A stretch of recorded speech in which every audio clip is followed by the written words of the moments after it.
Hello friends, law lecture में आप सब लोगों का स्वागत है। आज हम लोग इंडियन एविडेंस एक्ट 1872 जिसे हिंदी में कहते हैं भारतीय साक्ष्य अधिनियम 1872, इसमें देखने वाले हैं सरकमस्टेंशियल एविडेंस।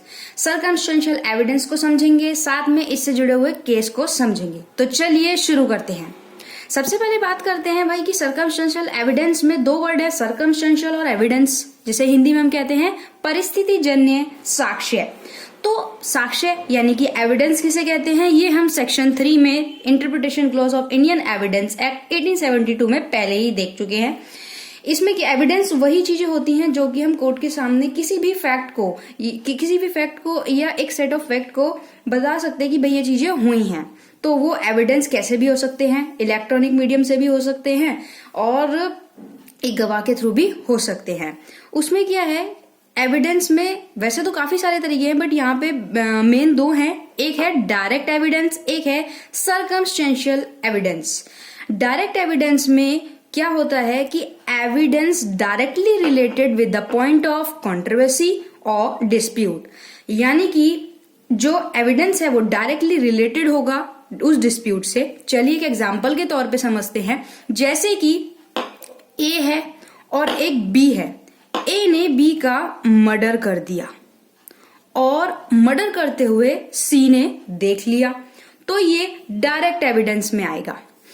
और सरकमस्टेंशियल एविडेंस में क्या आएगा, सबसे पहले तो एक हमें छोटी सी चीज समझ लेनी है कि men may tell a lie, women may tell a lie, but circumstances do not tell a lie. यानी कि आदमी झूठ बोल सकता है, औरत झूठ बोल सकती है, बट जो सर्कमस्टांसेस हैं, जो परिस्थितियां हैं, वो कभी भी झूठ नहीं बोलती। सर्कमस्टेंशियल एविडेंस में है क्या, इसमें सीरीज ऑफ फैक्ट होता है, नॉट फैक्ट इन इश्यू होता है। Third one connected with fact issue होता है। जो फैक्ट है, फैक्ट इन इश्यू हम पहले देख चुके हैं, जो फैक्ट है उससे कनेक्टेड होता है। और जो कॉजेज होते हैं, उस फैक्ट इन इश्यू के जो कॉजेज होते हैं, जो फैक्ट होते हैं, उसमें रिलेशन होता है। And fourth and last one is satisfactory conclusion आता है कि भाई यही चीजें हुई होंगी, एक कंक्लूजन रहता है। एग्जाम्पल के तौर पे समझते हैं। मान लीजिए एक ए नाम का पर्सन है और एक बी नाम का बच्चा है, ठीक है। अब क्या हुआ, इस केस में बी का मर्डर हो गया, उस बच्चे का मर्डर हो गया। अब क्या, सी ने ए और बी को कुछ देर पहले साथ देखा था और उनके बीच में थोड़ा सा झगड़ा होते हुए भी देखा था।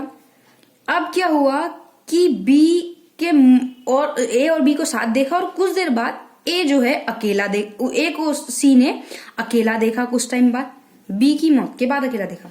तो ऐसी परिस्थिति बन जाती कि ए और बी साथ थे, झगड़ा होता, तो क्या पता ए ने ही मर्डर किया हो। तो ये सर्कमस्टेंशियल एविडेंस का सबसे अच्छा एग्जाम्पल है समझने के लिए। आइए केस देखते हैं। सबसे पहला केस है Hanumant Govind Nargundkar versus state of MP. 1952 का ये केस है।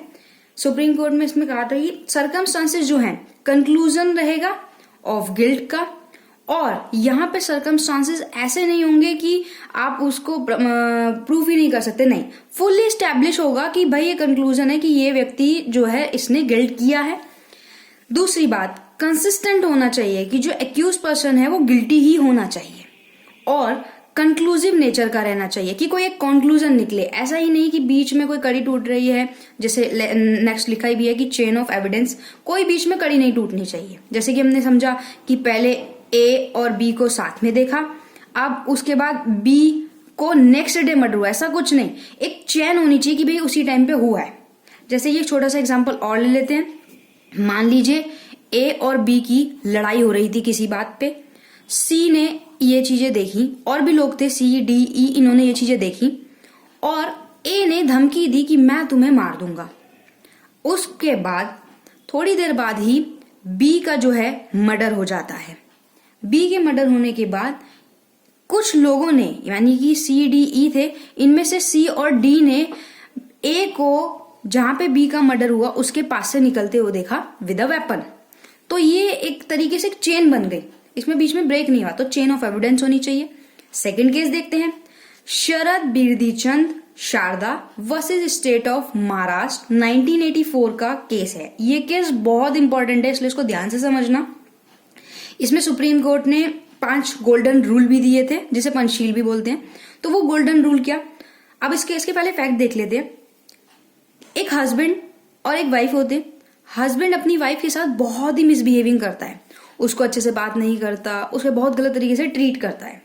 तो यहाँ पे जो शरद बीरदी चंदा जी हैं वो एक एक्यूज के तरीके से हैं। अब यहाँ पे क्या हुआ, बहुत मिसबिहेविंग करते हैं। तो जो डब्लू है, जो वाइफ है, अपनी सिस्टर को लेटर्स लिखती है कि इस तरीके से उसे मेंटल प्रेशर किया जा रहा है या मिसबिहेविंग करते हैं, और वो इसका एक ना एक दिन कोई ना कोई हल निकाल लेगी। लेटर में सिर्फ इतना ही लिखा हुआ है। उसके बाद कुछ दिन बाद क्या होता है कि वाइफ जो है मर जाती है। अब जब वाइफ मर गई तो ये कोर्ट के सामने एक डाउट आ गया कि सुसाइड भी तो हो सकता है, क्योंकि कुछ टाइम पहले ऐसे कहा गया है। तो यहाँ पे जो SBS हैं, जो शरद बीरदी शारदा जी हैं, उन्होंने मर्डर किया ऐसा कोई प्रूफ नहीं है। हालांकि स्थितियां ऐसी हैं कि ये डाउट जा सकता है कि उन्होंने किया होगा, कि मिसबिहेविंग करते हैं, मारते पीटते हैं, बट एक लेटर भी तो है जिसमें उन्होंने ये चीज भी बोली है कि वो इसका कोई ना कोई हल निकाल लेगी, तो ये सुसाइड भी हो सकता है। तो एक क्लियर वो नहीं हुआ, डाउट रह गया कि उन्होंने किया भी हो सकता, नहीं भी किया हो सकता। तो इस केस में यही हुआ कि शरद बीरदी शारदा जी जो थे, उन पर यहाँ पे कोई प्रूफ ना होने की वजह से उन्हें छोड़ दिया गया था। अब इस केस में 5 गोल्डन रूल्स दिए गए, ध्यान से समझना। नंबर 1, सर्कमस्टांसेस जो है, कंक्लूजन उसका क्या निकलना चाहिए कि गिल्टी हो, फुली स्टैब्लिश इस तरीके से हो कि जो कन्विक्टेड पर्सन, जो अक्यूज है, वो गिल्टी हो पूरी तरीके से, उसमें कोई भी डाउट ना रहे। दूसरी बात, जो कंसिस्टेंट है, ठीक है, एक हाइपोथेसिस ऑफ गिल्ट का रहना चाहिए। जिस भी चीज के लिए अगर वो गिल्ट है तो उसमें कोई ऐसी पॉसिबिलिटी नहीं होनी चाहिए जिसमें कि वो एक्सप्लेनेशन दे पाए कि नहीं ऐसा नहीं हुआ। कंप्लीटली तरीके से पॉसिबिलिटी होनी चाहिए कि ये चीज हुई होगी।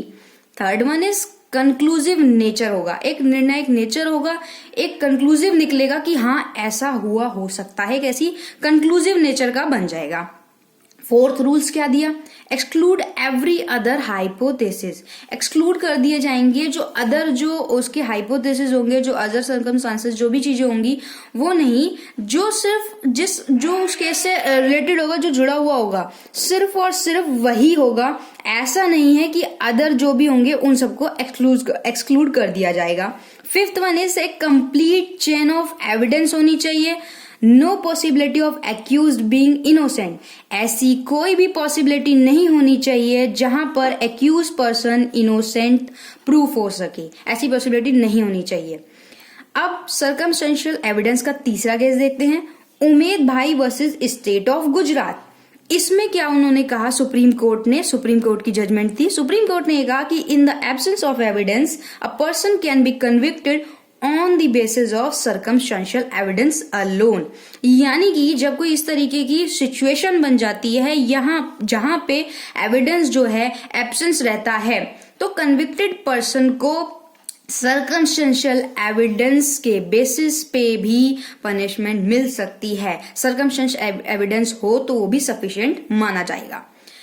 ओवरऑल हम समझ लेते हैं कि सर्कमस्टेंशियल एविडेंस ऐसा है क्या। वैसे बेसिकली बहुत छोटी सी बात है, बस इसको थोड़ा सा समझने की नीड है कि circumstantial evidence is proof of a fact और set of fact from which one could infer the fact in question. Example से समझते हैं कि मान लीजिए एक सस्पेक्ट है, वो सस्पेक्ट सीन से भागता हुआ दिखाई दिया, जो मर्डर सीन है वहां से भागता हुआ दिखाई दिया with a weapon in hand, उसके हाथ में वेपन है। तो सर्कमस्टेंशियल एविडेंस में ये मान लिया जाता है, इसके अंदर यही आता है कि उसी व्यक्ति ने जो है क्राइम कमिट किया होगा। ठीक, और अच्छे से समझते हैं, यहाँ पे समझा देती हूँ। जैसे कि ए नाम का एक व्यक्ति है और ये बी नाम का व्यक्ति है, यहाँ पर इन लोगों की लड़ाई हो रही थी, बहुत शोर आ रहा था, बहुत आवाज हो रही थी। ठीक, अब क्या हुआ, वहां पे बहुत जब शोर आ रहा था, आवाज हो रही थी, तो ए चिल्ला के कह रहा था कि मैं तुम्हें मार दूंगा, यानी बी को कह रहा था मैं तुम्हें मार दूंगा। उसके बाद बी की बहुत जोर से चिल्लाने की आवाज आई और जब लोगों ने पास जाके देखा तो बी का जो है चाकू लगा हुआ था और वो खून से लथपथ, उसकी शर्ट जो है पूरी खून से भीगी हुई थी। उसी टाइम क्या हुआ, जब वो सीन पे उसी टाइम उसका मर्डर हो गया था, उसी टाइम ए को भागते हुए देखा एक चाकू के साथ जो कि खून में रंगा हुआ था। तो ये सर्कमस्टेंशियल एविडेंस के उसमें काउंट होगा, क्योंकि परिस्थितियां कभी झूठ नहीं बोलती, हमने पहले ही समझा। तो ये परिस्थिति जन्य जो एक साक्ष्य है, इसमें बस इतना ही। वीडियो अच्छी लगे तो लाइक कीजिएगा और शेयर कीजिएगा। अगर चैनल को सब्सक्राइब नहीं किया है तो चैनल को सब्सक्राइब करके बेल आइकन प्रेस कर दीजिएगा। Thank you.